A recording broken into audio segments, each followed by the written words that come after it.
अस्सलाम वालेकुम। अब जो है हमारा टॉपिक है डिफरेंशिएशन का।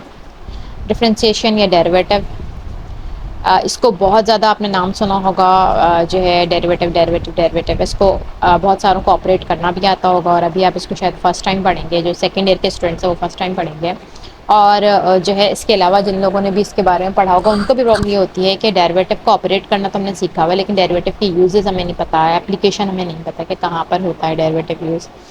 तो जो है इंट्रोडक्शन थोड़ा सा कर रहे हैं तो थोड़ा सा बेसिक हम ले लेते हैं इसका, फिर हम जो है इसके जो है एक्सरसाइज वगैरह की तरफ आगे बढ़ेंगे। यानी कि इसको हमें क्या करना है, देखो हम मैथमेटिक्स पढ़ रहे हैं तो मैथमेटिक्स में हमें इसके इस टूल को यूज़ करना सीखना है कि किस तरीके से हम इसको यूज़ करने में एफिशिएंट हो जाएं। तो जो है सब जगह ये बोला जाता है क्या करना है, मैथ्स पढ़ के क्या करना है, क्या फ़ायदा हुआ हमें ये सारी चीज़ें इक्वेशन सीख के, ए स्क्वायर बी स्क्वायर सीख के, डेरिवेटिव सीख के, ये वो। तो आज मैं आपको थोड़ा बहुत इंट्रो करके फिर मैं आगे बढ़ाती हूँ, ठीक है। तो जैसे डेरिवेटिव असल में होता क्या है, डेरिवेटिव जब भी बात आएगी तो क्या कहलाएगा, rate of change of anything is can be calculated by derivative.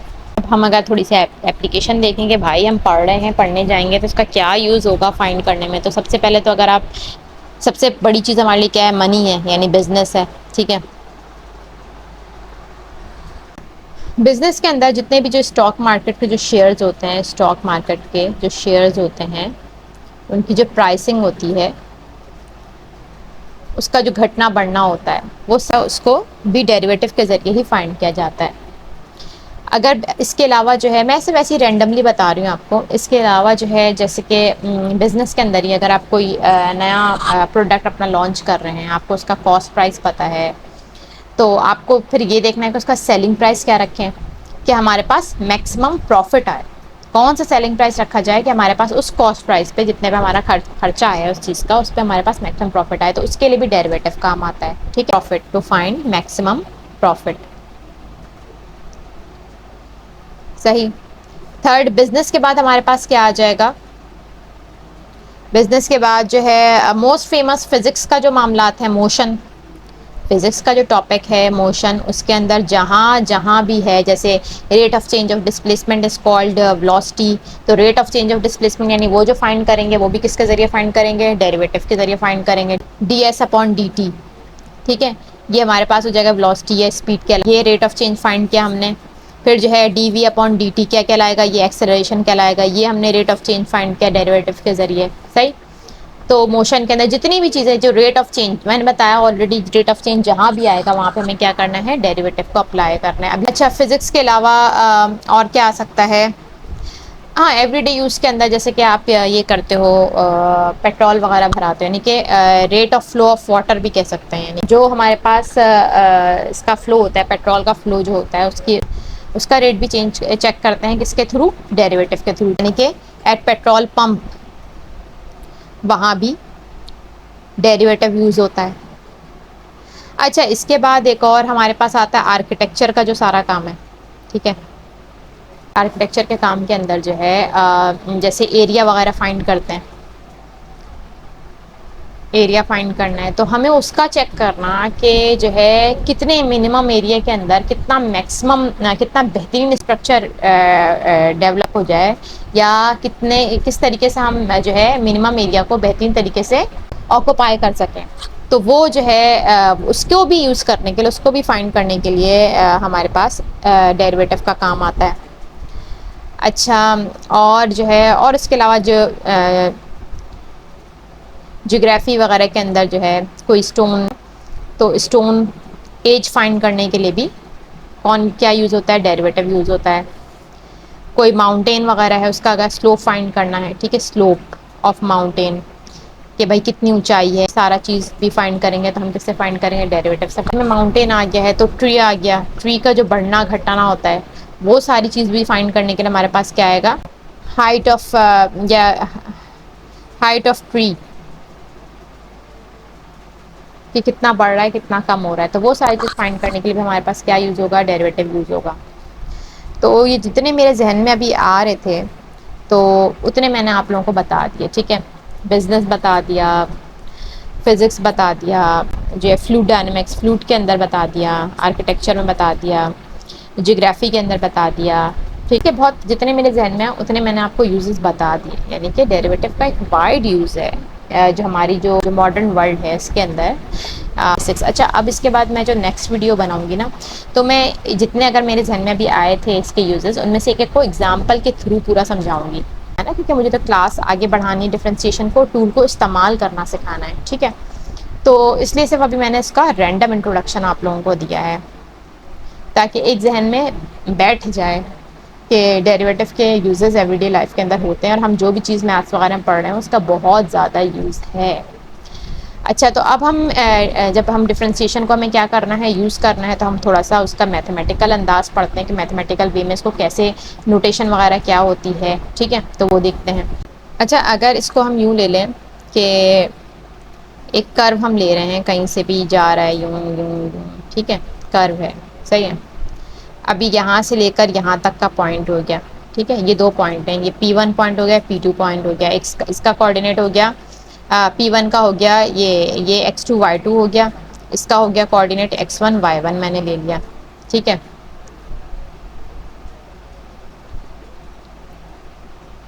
Del x del y। तो अगर मुझे जो है यहाँ से यहाँ तक का इसका स्लोप फाइंड करना है, ठीक है, इस पॉइंट से P1 से लेकर P2 तक का स्लोप फाइंड करना है, तो स्लोप का फॉर्मूला हमें पता है। स्लोप का फॉर्मूला क्या होता है, y2 minus y1 upon x2 minus x1 होता है, ठीक है। ये स्लोप का फॉर्मूला है, ठीक है।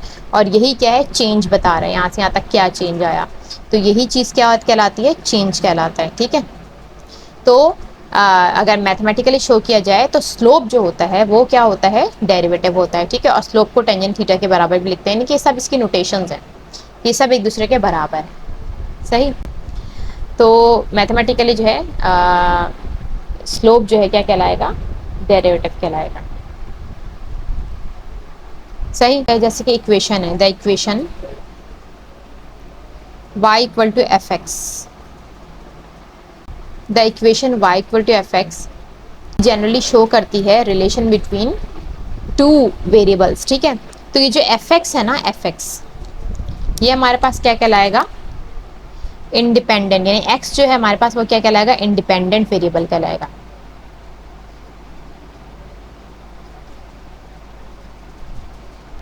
और जो y है वो हमारे पास डिपेंडेंट वेरिएबल कहलाएगा, ठीक है। y हमारे पास डिपेंडेंट वेरिएबल कहलाएगा और x हमारे पास इंडिपेंडेंट वेरिएबल कहलाएगा। जैसे कि हम ज़्यादा भी समझेंगे, फिजिक्स के हिसाब से ही समझेंगे। इसका जो हमारा पहला एक्सरसाइज है वो उसी से रिलेट चेंज को फाइंड करना सिखाया गया है। तो जैसे कि अगर हम rate of change of displacement देखते हैं, ठीक है, तो जो है डिस्प्लेसमेंट जो हो गया d अपॉन टी जो हुआ, तो t हमारे पास क्या हो जाएगा, इंडिपेंडेंट वेरिएबल हो जाएगा, टी के रिस्पेक्ट से चेंज और जो है डिस्प्लेसमेंट हमारे पास क्या हो जाएगा, डिपेंडेंट वेरिएबल हो जाएगा, ठीक है। ये हमारे पास डिपेंडेंट वेरिएबल यानी कि y हो गया, ये x हो गया, सही। तो प्रेजेंटेशन है, ठीक है।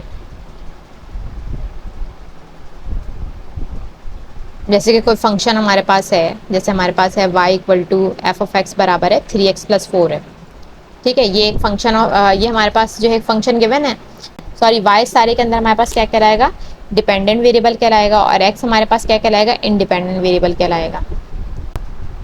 नेक्स्ट स्टेप हमारे पास क्या है कि जो इंडिपेंडेंट वेरिएबल की वजह से जो डिपेंडेंट वेरिएबल में चेंज आ रहा होता है वो हमें चेक करना है कि उसको किस फॉर्मूले के तहत करते हैं। नहीं, अब हमारा क्या आ गया, सारा के सारा मैथ्स आ गया है, मैथ्स के फॉर्मूले आ गए हैं, जस्ट हमें फॉर्मूले पुट करने हैं और हमें जो है सॉल्यूशन करना है, ठीक है। तो ये इतना बड़ा कोई भी रॉकेट साइंस नहीं, डेरिवेटिव पढ़ना बहुत आसान है, ठीक है। आप स्टेप वाइज पढ़ते जाओगे तो आप इंशाल्लाह जो है डेरिवेटिव में फुल मार्क्स लेकर आओगे, यानी और उससे ज़्यादा जो है, तो इसमें आपको बहुत ज़्यादा जो है कमांड हासिल हो जाएगी इंशाल्लाह। नेक्स्ट हम करने जा रहे हैं estimate corresponding change in the dependent variable with respect to independent variable. वही ये चेंज ये जो है वो फाइंड कैसे करते हैं, ठीक है। डिपेंडेंट वेरिएबल के अंदर जो चेंज आ रहा होता है इंडिपेंडेंट वेरिएबल की वजह से, वो कैसे फाइंड करते हैं, तो देखते हैं।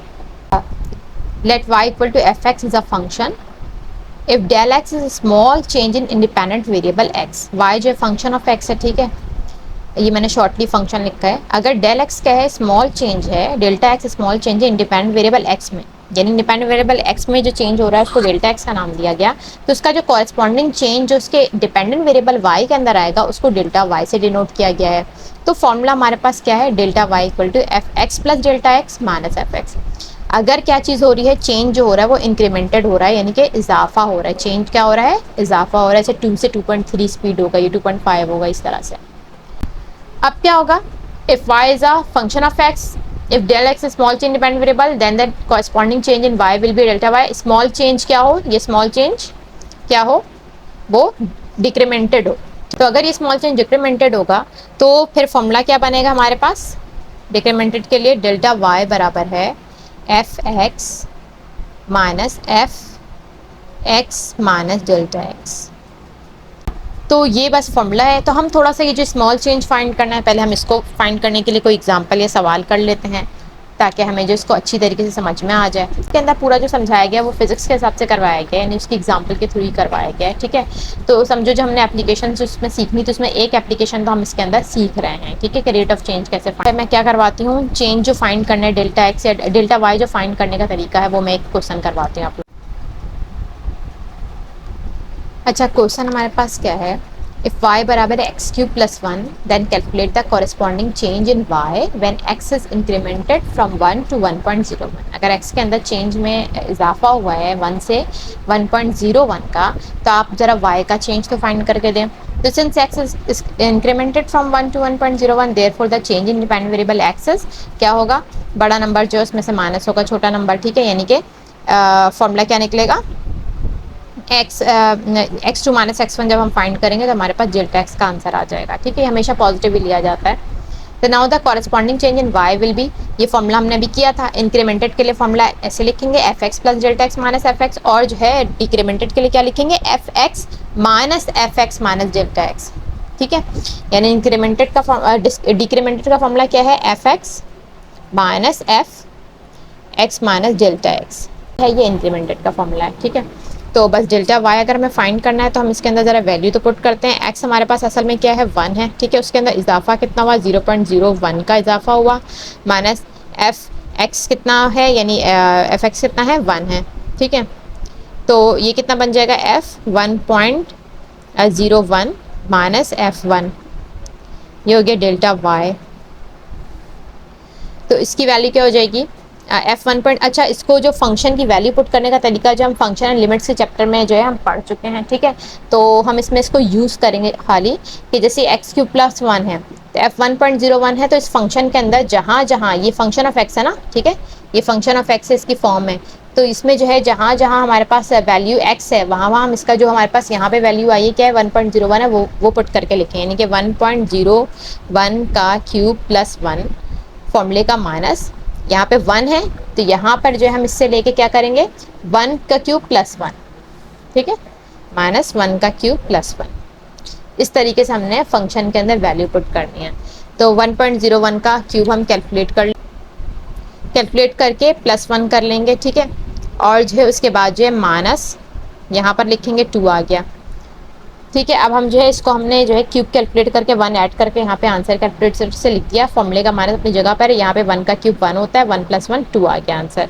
इसको माइनस करेंगे 2 - 2, तो सिर्फ जो डेसिमल वाला आंसर होगा वो नॉर्मली बच जाएगा हमारे पास, ठीक है। तो ये हमारे पास क्या आ गया, कॉरेस्पॉन्डिंग हम लिख सकते हैं therefore the corresponding change in y when x is incremented from 1 to 1.01 is this, ठीक है। चेंज इन y जबकि x इंक्रीमेंट हुआ था 1 से 1.01 का, तो वो चेंज ये आया है हमारे पास।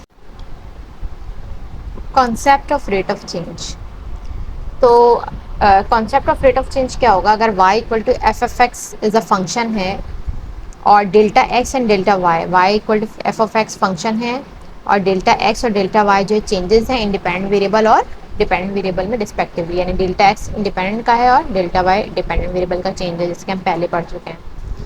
तो चेंज क्या कहलाएगा, देखो डेल्टा y हमने फाइंड करना सीख लिया है, F X plus delta X minus F x, ठीक है, अपॉन डेल्टा एक्स दोनों में लगा दिया। तो ये जो चीज़ है ये हमारे पास चेंज फाइंड करने का फॉर्मूला है, ठीक है। Is the rate of change of y with respect to x, is the rate of change of y, ठीक है। ये रेट ऑफ चेंज हमारे पास क्या है, डेरिवेटिव कहलाएगा, सही। और जो है अगर ये डिक्रीमेंटेड होगा तो डिक्रीमेंटेड के लिए क्या होगा, ये वो वाला फॉर्मूला लग जाएगा, यानी F x minus delta x वाला जो डेल्टा वाई का फॉर्मूला है वो लग जाएगा, ठीक है। तो जो है which is commonly known as, ये जो निकलता है ये क्या कहलाता है, एवरेज रेट ऑफ चेंज कहलाता है। अगर एवरेज रेट ऑफ चेंज हमें फाइंड करना होता था तो एवरेज रेट ऑफ चेंज हम इस तरीके से इस फॉर्मूले की हेल्प से फाइंड कर सकते हैं, ठीक है। तो अब हम जो है average rate of change find करेंगे, जो हमारे पास क्वेश्चन मौजूद हैं एक्सरसाइज 3.1 में। अब एक्सरसाइज 3.1 में है find the average rate of change of the following functions when x varies from A to B, ठीक है। तो क्वेश्चन नंबर 1 के पार्ट्स करने हैं। एवरेज रेट ऑफ चेंज का जो हमने फॉर्मूला पढ़ा है वो सारे जो है एक एक करके हम पार्ट करते हैं। पहले मैं पहला पार्ट करवाती हूँ, बेहतर एक एग्जाम्पल हो जाए, डायरेक्ट एक्सरसाइज से ही करवाते हैं, ठीक है। तो पहला पार्ट करवाती हूँ कि कैसे इसको हमें सॉल्व करना है। Find the average rate of change of the following functions when x varies from A to b. तो सॉल्यूशन करेंगे। गिवन फंक्शन क्या है हमारे पास, given function is y equal to F x बराबर है x square plus 4 and delta x, यानी जो x के अंदर जो चेंज आ रहा है वो क्या कहलाएगा, 2.3, यानी b माइनस ए 2.3 माइनस 2 क्या बन जाएगा, ये 0.3 चेंज आ रहा है। डेल्टा एक्स की वैल्यू क्या आ रही है, 0.3। अब हमें डेल्टा वाई फाइंड करना है, फिर फॉर्मूले में पुट करना है, आंसर आ जाएगा, ठीक है। तो हम डायरेक्टली बल्कि फॉर्मूले में पुट कर देते हैं तो डेल्टा वाई भी साथ साथ आ जाए, यानी कि हम लिखते हैं नाउ, यानी now average rate of change of Y with respect to X. Formula क्या है, इंक्रीमेंट वाला फॉर्मूला लगाएंगे हम, ये बन जाएगा F X plus delta X minus F of x upon delta x. अब इसके अंदर हम चीज़ें पुट करते हैं। एक्स हमारे पास क्या मौजूद है, 2 मौजूद है। डेल्टा एक्स हमारे पास आया 0.3 माइनस एफ ऑफ एक्स कितना होगा, 2 होगा। डेल्टा एक्स की वैल्यू क्या है, 0.3। Delta Y upon delta x, यानी चेंज हमारे पास आ रहा है, ठीक है। तो अब क्या करेंगे, एफ 2.3 हो जाएगा ये, माइनस एफ 2 अपॉन 0. नाउ जो है अब इसको हम कैलकुलेट कर लेंगे। पहले तो हम इसके अंदर क्या करेंगे, वैल्यूज पुट करेंगे, यानी कि हमें पता है कि फंक्शन की वैल्यू जो है, जो फंक्शन है एक्स स्क्वायर प्लस 4 है, तो इसके अंदर हम क्या करेंगे, 2.3 जो भी हमारे पास एक्स की वैल्यू है वो करके हम इसके अंदर पुट करेंगे। F of x x square plus 4 है, तो एफ ऑफ 2.3 क्या होगा कि 2.3 का स्क्वायर प्लस 4, ऐसे पुट करेंगे। ये हो जाएगा 2.3 का स्क्वायर प्लस 4 फॉर्मूले का माइनस 2 का स्क्वायर प्लस 4 अपॉन 0.3। तो यहाँ वैल्यू क्या आएगी, हम कैलकुलेट करते हैं। तो क्या हो जाएगा, 5.29 प्लस 4, तो इस वाले का आंसर आएगा 9.29 माइनस 2 का स्क्वायर इनके 4 प्लस 4 8, ठीक है। तो डायरेक्ट 8 आ गया अपॉन 0.3। तो 9.29 में से 8 माइनस करेंगे तो 1.29 अपॉन 0.3 आएगा। इसका आंसर देखते हैं कि क्या है, 1.29 डिवाइड बाय 0.3। तो इसका आंसर क्या आ गया हमारे पास, 4.3 आ गया, ठीक है। यानी कॉरेस्पॉन्डिंग ये average rate of change of this function कितना आया है, 4.3 आ रहा है। इसका सेकंड पार्ट देख लेते हैं। अब हमारे पास फंक्शन है, पहले जो हमारे पास फंक्शन था वो एक्स स्क्वायर प्लस 4 था, अब हमारे पास जो फंक्शन है वो एक्स क्यूब माइनस 4 है, ठीक है। तो गिवन फंक्शन हमने लिख दिया। एवरेज जो वो डेल्टा एक्स जो हमारे पास आ गया 2.3 माइनस 2, यानी कि बी 2.3 और ए 2 है, ठीक है। माइनस क्या, तो 0.3 आ गया। Now average rate of change of 5 with respect to X, क्योंकि इंक्रीमेंटेड हो रहा है तो इंक्रीमेंट है, तो हमारे पास ये वाला फॉर्मूला लगेगा। वैल्यूज पुट कर दी, एक्स की जगह 2 पुट कर दिया, डेल्टा एक्स की जगह 0.3 पुट कर दिया, एक्स की जगह 2 पुट कर दिया, सही है। यहाँ तक हम पहुँच गए। अब इसको पुट करने का तरीका बिल्कुल वही होता है कि जो फंक्शन है वहाँ जहाँ पे x है वहाँ 2.3 पुट करेंगे, यानी 2.3 का क्यूब माइनस 4 माइनस, अब यहाँ पे जहाँ पे x है वहाँ 2 पुट करेंगे, ये हमारे पास फॉर्म आ गई, ठीक है। अब हम जो है इसको कैलकुलेट करते हैं। 2.3 का क्यूब में से माइनस करेंगे 4 को, 8.167 आ गया। 2.3 का क्यूब में से 4 को माइनस करा तो 8.167 आ गया। 2 का क्यूब क्या होता है, ये 8 बनेगा, 8 माइनस 4 क्या आएगा, 4 आएगा अपॉन 0.3। तो इनको अब माइनस करते हैं, इसमें से 4 को माइनस किया और डिवाइड करते हैं 0.3 से। तो आंसर आ गया 13.89, 13.8। ठीक है, ये सेकंड का आंसर आ गया। सही है, तो ये क्वांटिटी हमारे पास आई 13.89 यूनिट्स। नेक्स्ट करते हैं F of x x cube minus 8 है, चेंज क्या आ रहा है 3 से 2.5 हो गया, यानी कि डिक्रीमेंटेड हो रहा है। तो गिवन फंक्शन हमारे पास y equal to F X equal to X cube minus 8 है। ठीक है, डेल्टा एक्स की वैल्यू क्या होगी, डिक्रीमेंटेड हो रहा है 3 में से 2.5 माइनस होगा, तो क्या आंसर आएगा 0.5। Now average rate of change of y with respect to X, ये डिक्रीमेंटेड का जो फॉर्मूला हमारे पास होता है वो हमने अप्लाई किया, x की जगह पे 3 लिख दिया, x 3 है, डेल्टा एक्स 0.5 है हमारे पास, यानी डेल्टा एक्स 0.5 आया है, पुट किया तो वही वैल्यूज है f a minus f b बन गया, यानी कि f a minus f b आ गया।